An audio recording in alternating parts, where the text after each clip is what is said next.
Hello, my friends. How are you doing today? I hope you all are doing very well. Today's video is something that's been in my mind for a while, and I want to make a specific video about it to really cover specialty ship sourcing.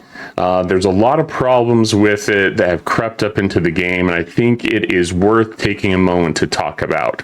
You know, there used to be a time when we used to be able to get a full unlock of the specialty ship if you bought the monthly battle pass. Then it went to like a partial, I think it was a half unlock, and then it went away. And we've now moved to this trend of you can get you can free to play the monthly battle pass. However, it's going to take you 100 days, which is basically 3 months and change, right? So big problems with that that we're going to talk about today. Times have certainly changed, but I think it's time to tweak it, and I wanted to make this video to kind of cover that. So let's go ahead and let's hop in and talk about it. Why? Because the players matter. All right, so let's start off by talking about ship sourcing. Let's talk about the problems. I think we've had it pretty consistent lately where they have given us sourcing on day one. So the 100-day clock in which you have to source these specialty ships starts on day one. Which is great. So keep doing that, Scopely. What I haven't liked is when we had times where they didn't source on day one and they wait until after the arc was done, till the next arc, to release the free-to-play sourcing, which essentially means that your 100-day clock didn't actually start until the next month, which basically means 130 days. Okay, so it's basically 4 months.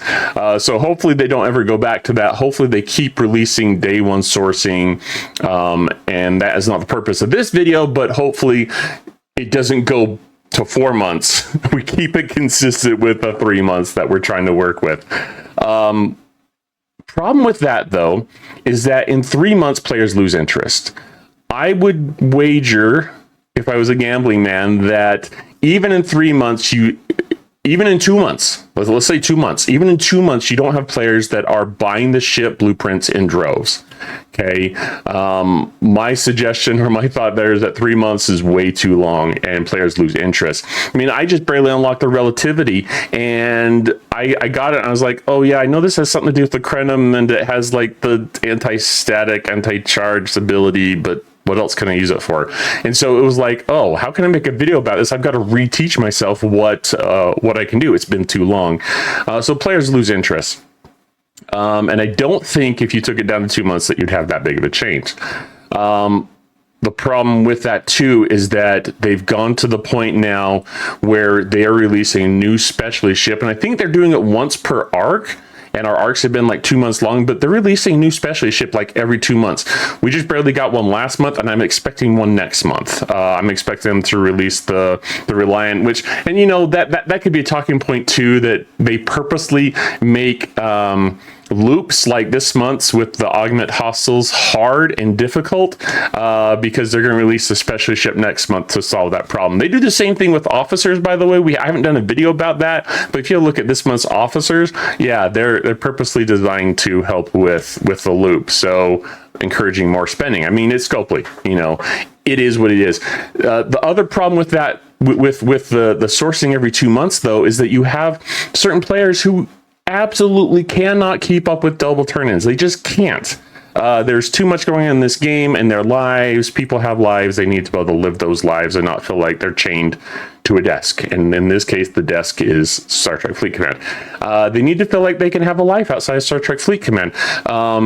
So, and I get it. It's a game. You need to be able to play the game to get the rewards. But what ends up happening is then you have players who have multiple ships because they're doing single turn-ins, multiple ships that they can unlock for a long time. So they might be 2, 3, 4 ships behind, just depends upon the player.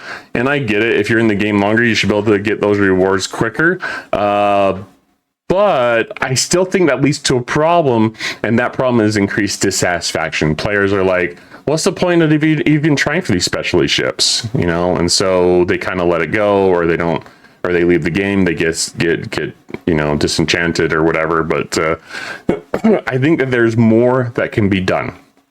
So major problems I see with it that I think from both a player perspective and Scopely's perspective can be changed to make things even better. And yes, I have to admit that Scopely, they have to make money at this game or the game doesn't continue, right? So they have to be able to make money at the game.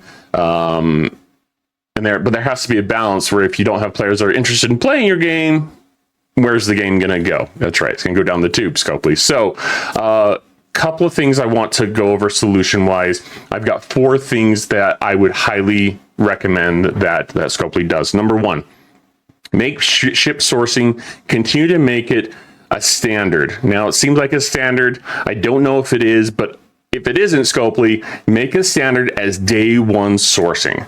I don't think I mentioned earlier, they do offer blueprints typically, and missions. It just kind of depends how many they're willing to give out. So that does help, but it doesn't answer the question. I think it kind of takes it from 100 days down to 90, so players do end up getting it in 3 months. That's my thought. But make sure that you have day 1 sourcing continue as a standard. Okay. Number 2, take your sourcing from 3 months down to 2 months.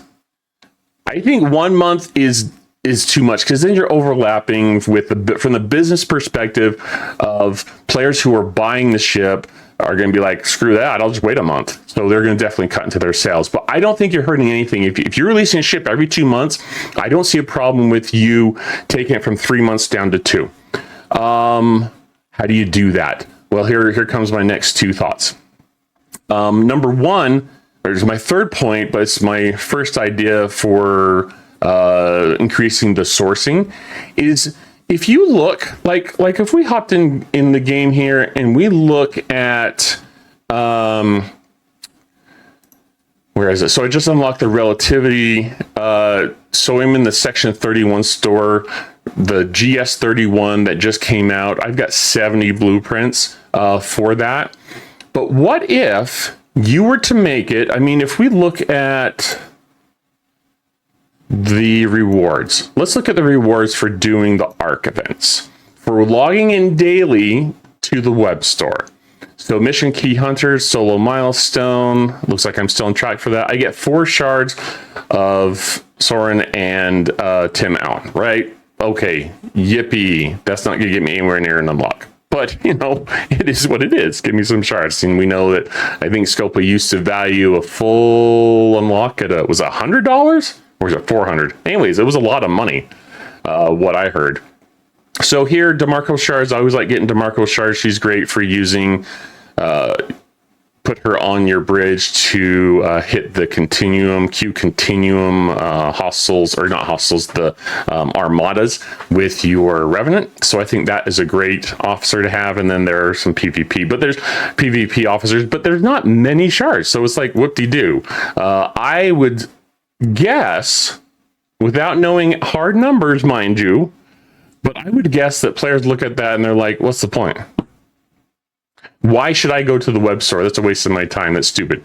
And you've got to, from a business perspective, I think you have got to make it interesting, advantageous, and rewarding to the players. I think you have different segments, different large segments, I might say, of the player base. I think you've got the spenders who are always going to buy things. They're always going to buy the primes. They're always going to buy the specialty ships. And then you have players on the other end of the spectrum who are never going to buy. They're never going to buy. They just won't. They'll just free to play the whole game. And then there's that middle group that are like, I might spend a little bit now and again, but it's got to be worth it to me. And I think it's that group of people that Scopely has got to try to engage with to increase their spending. And how do you do that? Well, you don't offer them paltry rewards like a few shards. What if during a specialty month, you were to make it so that if they logged in every single day, they got like 20 blueprints towards that specialty ship as a reward? Whoa, Grand Admiral Hunter, that's crazy talk. I know, but you got to make it interesting. And it gets you more engagement in the web store where players might spend more money. They might actually buy a half unlock if they go there. I don't know. If you offered it. But you get an engagement you want from the players, and and you cut down from the 3 months to 2 months. So you're obviously going to increase the satisfaction to the player base, and people are always going to complain if they don't get it for free on day one, I suppose. But you're increasing your engagement and satisfaction of the players. Plus, at the same time, you're getting them to the web store where they might spend some money. So, kind of a win-win. I think you help to solve this problem that we have with ships blueprints for specialty ship sourcing, and you increase your engagement. So at the end of the day, I think it's a win-win. The last thing I would mention, point 4, and the second thing I would suggest that you could do to kind of solve this problem is that at the end of Arc Event Store, which I think we've always had 2 month, at least lately, we've had 2 month arcs, that you always offer this ship blueprints, even if it's in limited quantity. Let's say you offer 10, let's say you offer 20, but you max, or you cap it. So then you're getting players who are able to unlock the ship, engage in the loop, actually enjoy the game sooner, and not just have this loop that dies because when they get the ship, they're like, I don't know what to do with this. This is stupid. But you get more players who are engaging with the content, engaging with the game. Isn't that what you want at the end of the day? You want players to engage with the game and have fun with it? Because I will tell you, if you make the game fun, players will come, they will stay. If you screw the players over, like I did in my last video, and you're always undercutting them and doing these underhanded things, they're going to leave. Okay, so at the end of the day, for me, it's all about fun. Okay, make it engaging, make it fun. It's not fun after 3 months to be like, okay, what do I do with this ship? I don't even know. I don't care now. Okay. So anyways, those are my thoughts, everyone. I don't know what you all think, if you agree with it, or if you have other ideas that I haven't thought of. I'd love to hear from you down in the comment section below, what server you're from and all that jazz, ops level and all those things. At the end of the day, I think there's a big ship problem in Star Trek Fleet Command when it comes to specialty ship sourcing. I think they need to make some changes. I think they need to make them now. And I think there's a couple of good ways that I've given you that they can do that. If you agree with me, let me know in the comments down below. And certainly hit up your local Scopely rep. Send in a ticket and politely tell them this is what I think needs to happen. And who knows? End of the day, maybe this video will go nowhere with Scopely, but hopefully it does, and hopefully it rings true with you in your ears like it does in mine, that we need to have better sourcing for especially ship blueprint sourcing in the game. Anyways, thanks for listening, Commanders, and we'll see you next time.